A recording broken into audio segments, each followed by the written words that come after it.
Hey, what's up? How's it going?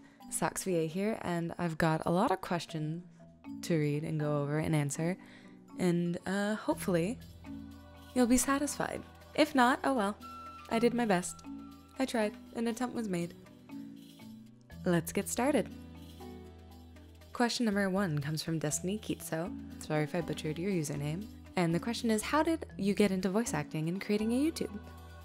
I got into voice acting when I was in college, back when I was doing journalism, and I hated the program and I hated my life when I was in that program, but I met a friend who was very interested in voice acting, and I started through doing Homestuck dubs and Homestuck comic dubs and through a channel called Hamsteak Dubs, which is still up and kicking it around somewhere. I'll include a link in the description, but I was doing that for a while with my friends. But I've always had a YouTube, like ever since YouTube was a thing. I created a YouTube so I could subscribe to people.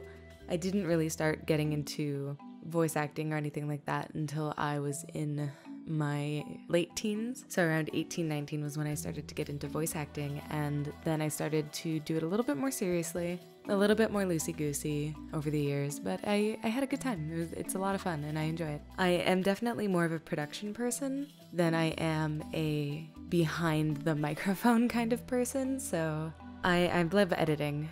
Mostly I love editing videos more than I love voice acting for them, but I still find time to work on projects I love, like The Haven Chronicles, which is the podcast I voice act for, and for Jinja Ninja Uwu, who I voice act for on occasion.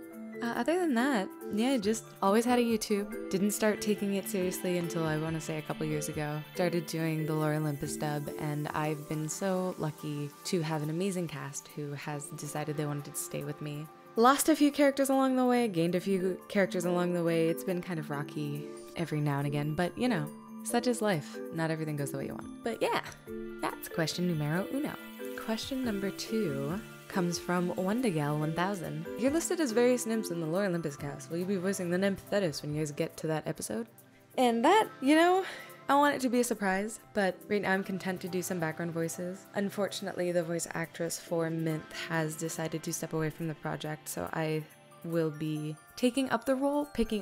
I wanted to voice Thetis, but unfortunately, since the voice actress for Mint has left, I will be voicing her. So you'll be able to look forward to hearing me as Mint in the upcoming episodes. And I hope I do her justice. She is an interesting character for sure, and she has my favorite aesthetic. But yeah. You'll hear me in my own comic dub eventually at some point. I probably won't voice a major character. I'll probably still stick to like the background ones, and I think Minth will be the one that I do for sure. That's that one. On to the next. Wendigal1000 also asks, you're currently working on Lore Olympus, which is all about Greek mythology. Do you and any of the others on the Lore Olympus project have a favorite Greek myth? Also, what does James Digit like about Hades and what made him want to voice him? What does Kavatika VA like about Persephone and what made her decide to voice her? And I'll let the voice actors answer for themselves. I got some answers from them. Some people I didn't, some people I did. So here you go. Okay. So my favorite Greek legend of all time is a Heracles story, but it's not one of the popular ones. I'm just going to tell like this whole story because I don't think it's as well known as some of the other Heracles antics. This one's a little bit more niche, a little more hipster. It's a little bit more, rare. But either way, for those who don't know, Heracles is like a little bit of a nasty boy. He kills a lot of people just 'cause, and as a result, he keeps getting blood guilt on him or like miasma. So he's constantly doing all of these labors to cleanse himself of the miasma, and that's why he does them. So this one time, he actually kills this dude who's a guest in his house, and that's like one of the worst things you can do for Greek people. Like being a host is like very important, and there are a ton of myths about like people being shitty hosts and like getting punished for it. One of them turns into a wolf. That's a whole different thing. But anyway, he does that, and he's like, time to cleanse myself of blood guilt. So he goes to the Oracle of Delphi, and the Oracle's like, no, not this time, dude. You've been here like 3 times and you keep coming back, and like also this time you killed a guest, and that's not Gucci, bro. And Heracles is like, dude, you can't You can't turn me away. I'm maybe the son of Zeus sometimes. So he like steals the tripod that they use at the oracle to like divine things and stuff. And he's like, I'm gonna make my own oracle, and it's gonna be way better than this shitty oracle. It's gonna have hookers and blackjack. And like the oracle of Delphi is like works for Apollo. So Apollo's like, bro, you can't do that. We're maybe brothers. You can't do that. Bro. So he like comes to Earth and he like confronts Heracles, and they just like wrestle in a field for a bit until he gets his tripod back. And that's just the story. The story is Apollo comes from the heavens because his brother is being a piece of shit, and they just wrestle in a field. It's so human and it's so good and that's why it's my favorite story. But in terms of like Artemis stories, I really like the story of Actaeon, where like a dude like sees her naked, sees her boobs, and then she's like, guess you're a stag now, and then he gets ripped apart by his dogs. I think that one's a pretty good story. It's an Ovid's Metamorphosis. It's a pretty good book if you like mythology and you like poems, I guess. And other Artemis story I like is how when she was born, not she didn't give birth to anyone, she's a virgin, but when she was born, her mom gave birth to her first. So Artemis is the older twin, by the way. And then she like helped deliver Apollo, and I think that's like real weird. But that's another cool Artemis story. This is a really long answer to this question. I'm sorry. But I hope you enjoyed my Greek mythology story time. I'm Adok, signing off. Oh wait, for those who don't know, I'm voice Artemis. That's why I was telling Artemis stories. I like totally didn't introduce myself at the start of this. Bye. Favorite Greek myth? Oh, honey buns. Greek mythology is my jam. Choosing one is like choosing a favorite child. You can do it, but you're not going to be happy about it. The myth of Hades and Persephone is definitely up there. Same with Psyche and Eros, but I'm not a particularly romantic person. I enjoy them, not my favorite. My favorite? Probably Arachne. I might be saying that wrong. Essentially, she's this spinster. She can spin these beautiful tapestries, and she's world-renowned, as the stories say. She is so good, in fact, that she thinks, hey, you know what might be fun? Saying I'm better than a literal goddess.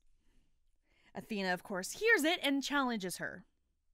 I love Arachne not for the absolute karma that she goes through, but because I wish I could have the unabashed confidence that this bitch has. She challenges a god, says she's better than a god, and whenever it comes to the challenge, she weaves this beautiful tapestry of Zeus, Athena's dad, banging a bunch of chicks. Just where? Where do you get that confidence? It also gives me an excuse to hate spiders, so win-win.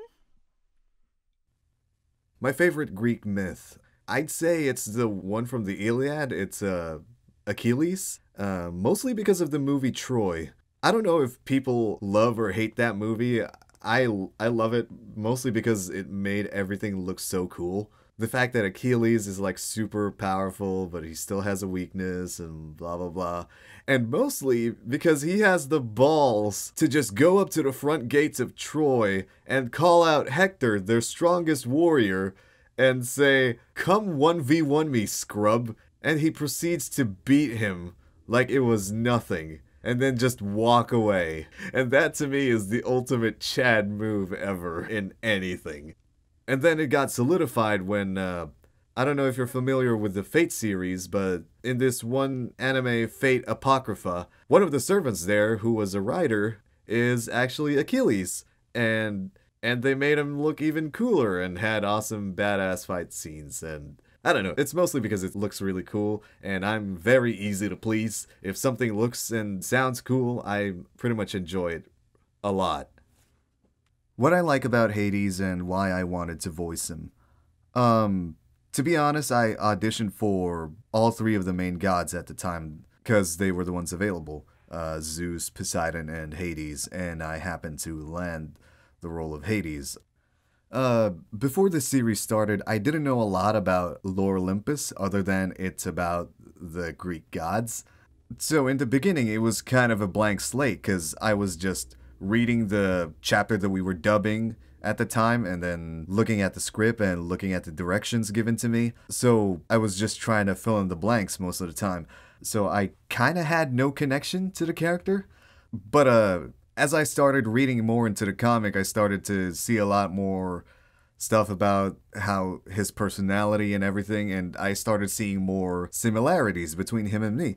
Like, we're both shut-ins and we like to be alone, away from all the noise of the world most of the time, but we still know how to socialize if we have to. And that introvertedness like really speaks to me, so it's one of the few roles where I actually do relate to the character. And that makes voicing Hades so much more enjoyable than a lot of stuff that I do, which is mostly villains. Well, that's great. Those were some of my VAs, and I have like their little images and their like little text things up with them. Personally, my favorite Greek myth is the taking of Persephone and how it has changed and kind of been, at least in modern times, been seen more as, oh, what am I trying to say? But how nowadays it's seen more as Persephone kind of making choices for herself. You always have to take Greek myth with a sort of grain of salt when it comes to understanding them, interpreting them. But the taking of Persephone is one of my favorite myths. The story of Eros and Psyche is another one of my favorite ones, just because it's real juicy. I'm not gonna geek out too much about it. Other than that, I think the other one that I really enjoy out of all the Greek myths is, I think it's Athena and Arachne have their showdown. It's either Artemis or Athena, and I can't remember which one. But it's when Arachne boasts that she's better than the gods, and then they have this weave off or loom off or whatever, what have you. And it turns out, yeah, she is in fact better than the gods. And the gods, in all their glory, got so angry at Arachne that they turned her into a spider. And I've never related more to a character who's like, yeah, I'm good at this. I'm better than you. I'm better than somebody who knows what they're doing. Ha ha ha. And ultimately, her hubris was her downfall, which I think, you know, can be said the same about other people, and you can kind of take that into real life. It's like, you might very well be better than somebody who does something professionally, but that doesn't give you the right to be an asshole about it, and that doesn't give you a right to spout this bullshit that you're better, or like just be a dick and be like, oh, my ego's huge, I'm better than the gods. Yeah, you might be, it's true, you probably are, but you have to be prepared for the consequences of, you know, running your mouth and just being an asshole. I guess that's my take on it. Next question comes from Bailey Sandbacken. I am also sorry if I butchered your name. Their question is, have you read stories of Greek mythology before?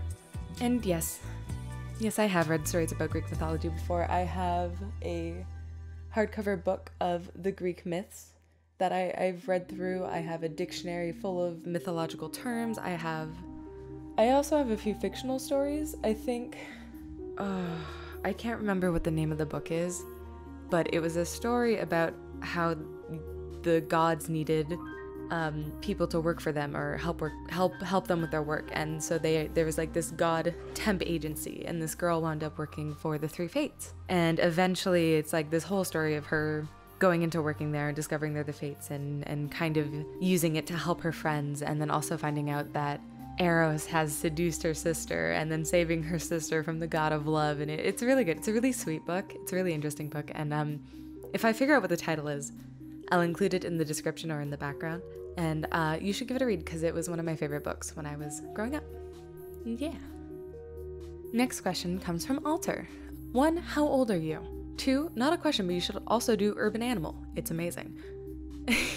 And at the time of this video, I'm 23. I'm turning 24 I don't know, sometime this year? Yeah, I'm 23 going on 24. I'm an October baby, so my birthday's really late.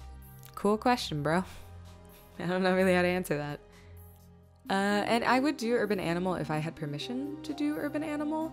I think it's a really interesting comic, but it can also see how the sound design would give me trouble already, and while I enjoy reading it, I don't feel the same kind of passion to bring it to life as I do for comics like Lore Olympus and Gourmet Hound and Shattered Starlight. Like, cinematically, it's really cool, and it has a really interesting plot and a really interesting story, but I don't think at the point I'm at right now, I have the capabilities to bring it to life or to give it the kind of spark that would satisfy people. I don't have the knowledge in sound design or video editing or anything like that to bring that kind of comic to life. So I'm sticking to more slice of lifey kind of comics, ones that aren't too out there, I can't say too dramatic because Lore Olympus is very dramatic, but the ones that require a lot of monstrous sound effects or heavy editing, or, it would require a lot of time and energy and learning that I just do not have right now, especially with all the other things I want to do and everything else that's on my plate at this time. So I'll consider it in the future if I ever get the author's permission, but as of right now, not on my plate, not on my workload. Next question comes from Identified Object. I almost said that as Unidentified Object, and that would have been completely wrong. They ask, favorite character in Lore Olympus, ? Do you read any other webcomics, ? I have a few in Lore Olympus, a few characters that I really enjoy. Persephone is the big one because I relate to her a lot. If I thought I could do her any kind of justice, I would have voiced her myself, but I love Kavatika's interpretation of Persephone, and I love her voice as Persephone. She's just the right tone and the right kind of voice that I imagine for somebody who just turned 19 and is just learning about all these things, and who has that kind of naivety, but could still stand up for herself. Because she's still a kid, and a lot of people are like, oh, I imagine her voice is more seductive. Oh, I don't like how high up her voice is, and I'm like, that's cool. That's your interpretation of the character, and while, everybody has their own opinion, you can dislike my creative choices, but that does not give you permission to insult or bash or bring down any of my voice actors. At all, whatsoever. But back to my favorite Lore Olympus characters. Yeah, Persephone is definitely one of them. Hecate, however you say her name, she's another big one that I really, really like. When you get to the Furies, they are absolutely my favorite. I really enjoy Hermes. I really enjoy Eros. I'm hoping that we'll get to see Hephaestus at some point. He's always kind of been, besides Hades, one of my favorite characters in Greek mythology. Aphrodite's really sweet. Like, there's just the whole cast, every single one of them. I love them all. I can't really narrow it down to one specific character. Persephone for sure. I would say Persephone would be my absolute favorite in all of Lore Olympus. If I had to select one character, it would be her. As for if I read any other webcomics, I read a lot. I read a lot of webcomics. I read a lot of webtoons, so I'll have a list scrolling as I talk or something. But there's quite a few that I like. A Good Day to Be a Dog, Edith, Muted, Saya, and so many more. There's so many. I consume content like it's nobody's fucking business, and I can thank my ADHD for that. There are a lot of webtoons and comics that I read that are independent, have their own websites, host themselves, or are part of different groups that are more of a traditional comic format as opposed to the webtoon manhwa kind of top to bottom format that I read. And I'll include some links in the description as well for some of my favorites.